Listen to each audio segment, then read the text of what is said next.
যাত্রীরা সন্তুষ্ট। যাত্রীরা বলে আপনারা যদি থাকেন তাহলে আমরা গাড়ি পাই, আপনারা যখন থাকেন না তখন আমরা গাড়ি পাই না। তাহলে কেন এই সরকার আমাদেরকে উৎখাও করতে চায়? এটার জবাব অবশ্যই সরকারের দিতে হবে। আমাদের যাত্রীরা কঠিন ভোগান্তিতে ভুগছে এবং আমাদের জেলা যে ডাকাত হওয়া গাড়িগুলো সেইগুলোকে বৈষম্য সৃষ্টি করে তারা তাদের এরিয়া কেটে নিয়ে তাদের সংকুচিত করে তাদের দূর দূর করে তারাই দিচ্ছে এবং মামলা হামলা ডাম্পিং দিচ্ছে। এই বৈষম্য আমরা চাই না। ঢাকা মেট্রো যে গাড়িগুলো চলে এটা যে ট্যাক্স দেয় পারমিট দেয়, আমি একই ট্যাক্স পারমিট দিই, কিন্তু আমার ক্ষেত্রে অবৈধ বলা হয়। আর যখন আমাদের এই ইউনিয়নকে ওয়ার্ড পরিণত করছে তখন আমাদের কাছ থেকে অনুমতি নেয় নাই। ভাই আমার বাড়ি যখন আপনি দখল করবেন তখন আমার একটা বাড়ি দিয়ে আপনি দখল করতে হবে। আপনি চাইলে আমার বাড়ি আপনি দখল করতে পারবেন না। তো আমার সরকারের কাছে আহ্বান থাকবে এবং যোগাযোগ উপদেষ্টার কাছেও আহ্বান থাকবে এবং আমাদের বিআরটি চেয়ারম্যান ও পুলিশ কমিশনার মহোদয়ের কাছে আহ্বান থাকবে, আমার এই ঢাকা হওয়া গাড়ি আমরা ঢাকাতে চালাইতে পারি। যে অজুহাতে বলা হচ্ছে ঢাকা জেলার সিএনজিকে ঢাকা মেট্রোতে ঢুকতে দেওয়া হবে না, সেই অজুহাত আমরা শেষ করতে হবে।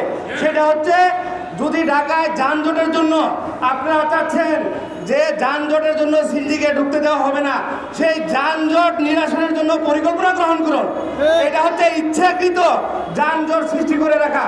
আমাদের কাছে পরিকল্পনা আছে, মাননীয় উপদেষ্টার কাছে অনুরোধ জানাবো ঢাকা শহরের এই সিগন্যাল 4 রাস্তার যে সিগন্যালগুলি আপনারা যদি সুন্দর সুশৃঙ্খলভাবে পরিকল্পনা করেন মাত্র 3 মাসের মধ্যে ঢাকা শহরের জিরো যানজট হয়ে যাবে। এটা ইচ্ছাকৃত, এটা জিয়ে রাখা হয়েছে যেন ঢাকা জেলার সিএনজিগুলি ঢাকা মেট্রোতে না ঢুকতে পারে। সেই হিসাবে পৃথিবীর বিভিন্ন দেশে আপনারা দেখবেন কোথাও জ্যাম নেই, তাহলে ওই জায়গায় সমস্যা কোথায়?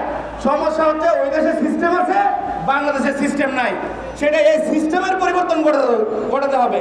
এই সিস্টেমের পরিবর্তন ঘটানোর জন্য আপনারা সিএনজি বন্ধ করে দিতে পারেন না।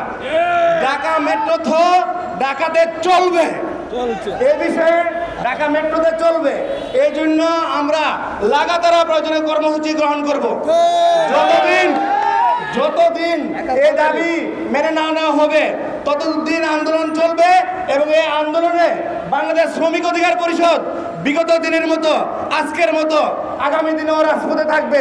এবং যে কর্তৃপক্ষ দায়িত্বে আছেন যদি আপনাদের কানে এখনো পানি না যায় তাহলে আমরা আপনাদের মন্ত্রণালয়ের পাশাপাশি বাসাও ঘেরা করব। আমাদের দাবি আমরা অর্জন করে নিব। আমরা জানি কিভাবে অর্জন করে নিতে হয়। সবাইকে আহ্বান জানাবো আপনারা সফল হবেন। এই বৃষ্টির ভিতরে যেহেতু আপনারা এখানে দাঁড়িয়ে আছেন আপনাদের দাবি আপনারা আদায় করতে পারবেন বলে আমার বিশ্বাস।